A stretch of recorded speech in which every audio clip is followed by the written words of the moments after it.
Hello friends, સ્વાગત છે તમારું મારા કિચનમાં. અને આજે હું અહીંયા બનાવવાની છું તીખું ચટાકેદાર ટેસ્ટી એવું વડોદરાનું ફેમસ સેવ ઉસળ હું અહીંયા બનાવીશ.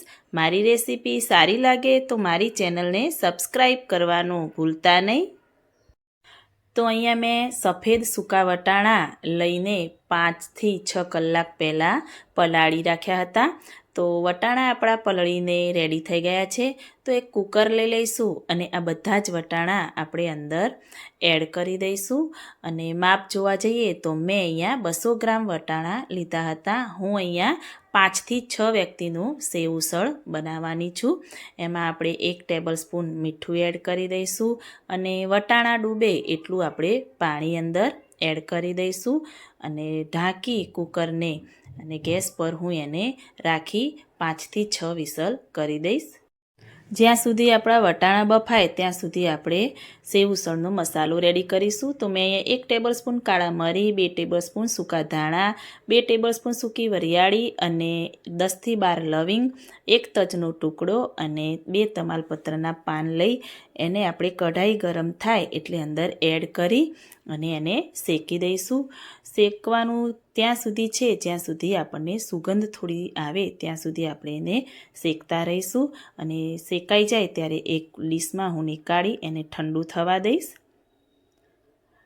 તો આપણો જે મસાલો શેક્યો હતો એ ઠંડો થઈ ગયો છે. તો એક નાનું મિક્સર જાર લઈ અને એમાં આપણે એડ કરી દઈશું 2 ટેબલ સ્પૂન. એમાં આપણે આમચૂર પાવડર હું એડ કરી દઈશ અને 1 ટેબલ સ્પૂન મીઠું એડ કરી દેવાનું. 1 નાની ટેબલ સ્પૂન હળદર એડ કરી દઈશું અને 2 ટેબલ સ્પૂન અહીંયા કાશ્મીરી લાલ મરચું એડ કરી દઈશ અને બધું જ મિક્સ કરી એને આપણે ક્રશ કરી દેવાનું છે. તો આ રીતે મસાલો આપણો ક્રશ થઈ ગયો છે ને સરસ એવો રેડી થઈ ગયો છે. તો એને એક બાઉલમાં નીકાળી હું એને સાઈડમાં રાખી દઈશ. તો સેવ ઉસળની ગ્રેવી બનાવવા માટે મેં અહીંયા આદુ લસણની પેસ્ટ રેડી રાખી છે અને 3 મોટી ડુંગળી લઈ એને કટ કરી ઝીણી મેં અહીંયા રાખી દીધી છે. આ રીતે મેં કટરમાં ઝીણી એવી કટ કરી દીધી છે. જો તમે ગ્રેવી કરવા માગતા હોય તો પણ ચાલે. મેં અહીંયા 3 મોટા ટામેટાં પાક્કા એવા લઈ અને એને ગ્રેવી કરવા માટે કટ કરીને રેડી રાખ્યા છે. તો એક મિક્સર જાર લઈ લઈશું. એમાં આપણે ટામેટાની ગ્રેવી બનાવવાની છે. તો અંદર એડ કરી એને હું ગ્રેવી બનાવી અને એક બાઉલમાં લઈ રાખી દઈશ. તો સેવ ઉસળનો વઘાર કરવા માટે મેં અહીંયા કઢાઈમાં તેલ રાખી દીધું છે અને તેલ થોડું ગરમ થાય એટલે હિંગ એડ કરી અને એમાં હું અહીંયા ડુંગળી એડ કરી દઈશ. અને ડુંગળી જે આપણે ઝીણી કટ કરીને રાખી હતી એ બધી જ આપણે અંદર એડ કરવાની છે.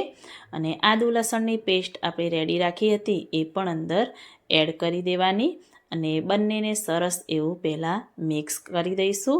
અને જ્યાં સુધી ડુંગળીમાંથી તેલ છૂટું ના પડે ત્યાં સુધી આપણે ડુંગળીને સાતળવાની છે. ગોલ્ડન બ્રાઉન કલર જેવી ડુંગળી થાય ત્યાં સુધી આપણે એને 5 મિનિટ જેવું સાતળવા દઈશું. તો આ રીતે તમે જોઈ શકો છો કે તેલ આપણું છૂટું પડી ગયું છે અને ડુંગળી પણ સરસ એવી ગોલ્ડન બ્રાઉન કલર થઈ ગયો છે. તો એમાં જે ટામેટાની પ્યુરી બનાવીને રેડી રાખી હતી એ હું અહીંયા અંદર એડ કરી દઈશ અને બંનેને સરસ એવું ફરીથી આપણે મિક્સ કરી દઈશું અને એને પણ ફરીથી આપણે 5 મિનિટ જેવું સાતળવા દેવાનું છે.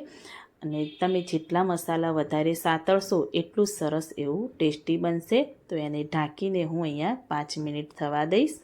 તો 5 મિનિટ થઈ ગઈ છે. તો આપણે ચેક કરી લઈશું. તો તમે જોઈ શકો છો કે તેલ છૂટું પડી ગયું છે. તો એમાં આપણે બધા મસાલા કરવાના છે. પરંતુ મસાલા કરતાં પહેલાં આપણે જે તરી બનાવવાની છે તો તરી માટે હું અહીંયા 2 ચમચા ડુંગળી અને આ ટામેટાની જે ગ્રેવી બનાવી છે એ હું અહીંયા સાઈડમાં રાખી દઈશ, જેથી આપણને ડુંગળી અને ટામેટાનો વઘાર ફરીથી કરવો ના પડે અને તરી આપણી ઝડપથી બની જાય.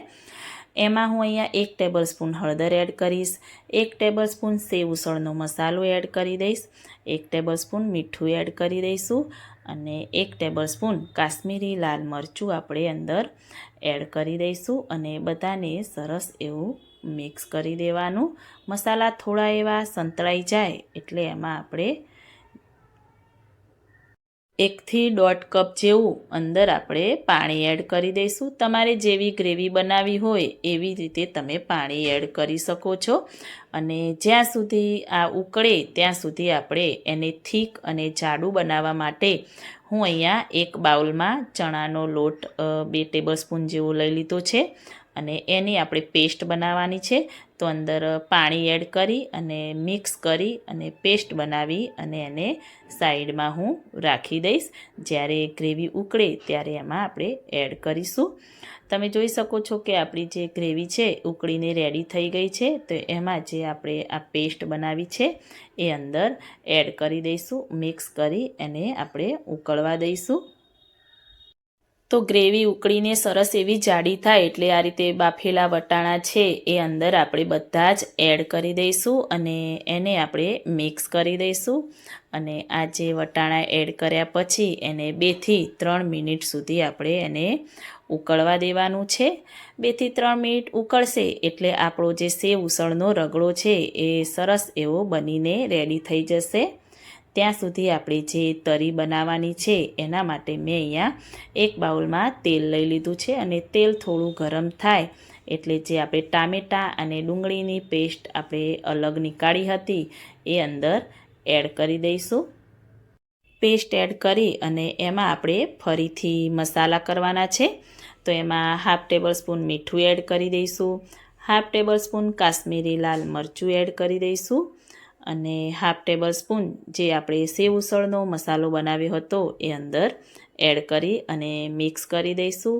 અને આને પણ થોડું એવું ગ્રેવી જેવું બનાવવા માટે હું અહીંયા 1/2 કપથી થોડું ઓછું પાણી અંદર એડ કરી દઈશ. અને પાણી એડ કરી મિક્સ કરી એને થોડું એવું ઉકળવા દઈશ. ત્યાં સુધી હું અહીંયા સેવ ઉસળનો જે આપણે રગડો બનાવ્યો છે એ હું અહીંયા સર્વિંગ ડીશમાં નીકાળી દઈશ. તો આપણું સેવ ઉસળ બનીને રેડી થઈ ગયું છે. તો એને હું અહીંયા એક સર્વિંગ બાઉલમાં નીકાળીને રેડી કરી દઈશ. અને સાથે સાથે મેં અહીંયા પાઉં પણ લઈ લીધા છે. સેવ ઉસળમાં વપરાતી જે જાડી સેવ આવે છે એ પણ મેં એક બાઉલમાં લઈને રેડી કરી છે. જે આપણે તીખું ચટાકેદાર બનાવવા માટે તરી બનાવી હતી એ પણ બાઉલમાં લઈને રેડી કરી દીધી છે. આપણે તરીથી આ રીતે થોડું એવું પહેલાં ગાર્નિશિંગ કરી દઈશું અને સૂકી ડુંગળીથી આપણે એનું ગાર્નિશિંગ કરીશું. હજુ સુધી જો મારી ચેનલને સબસ્ક્રાઈબ ના કરી હોય તો પ્લીઝ મારી ચેનલને સબસ્ક્રાઈબ કરવાનું ભૂલતા નહીં. કોથમીરથી આપણે થોડું એવું એનું ગાર્નિશિંગ કરીશું અને જે જાડી સેવ આપણે લઈને રેડી કરી છે એનાથી આપણે એનું ગાર્નિશિંગ કરીશું. તમે આ રેસીપી ઘરે ચોક્કસથી ટ્રાય કરજો. અને મારી રેસીપી તમને સારી લાગી હોય તો મારી ચેનલને લાઈક, શેર, કમેન્ટ કરવાનું ભૂલતા નહીં. તો મળીએ કોઈ એક નવી રેસીપી સાથે. ત્યાં સુધી બાય બાય.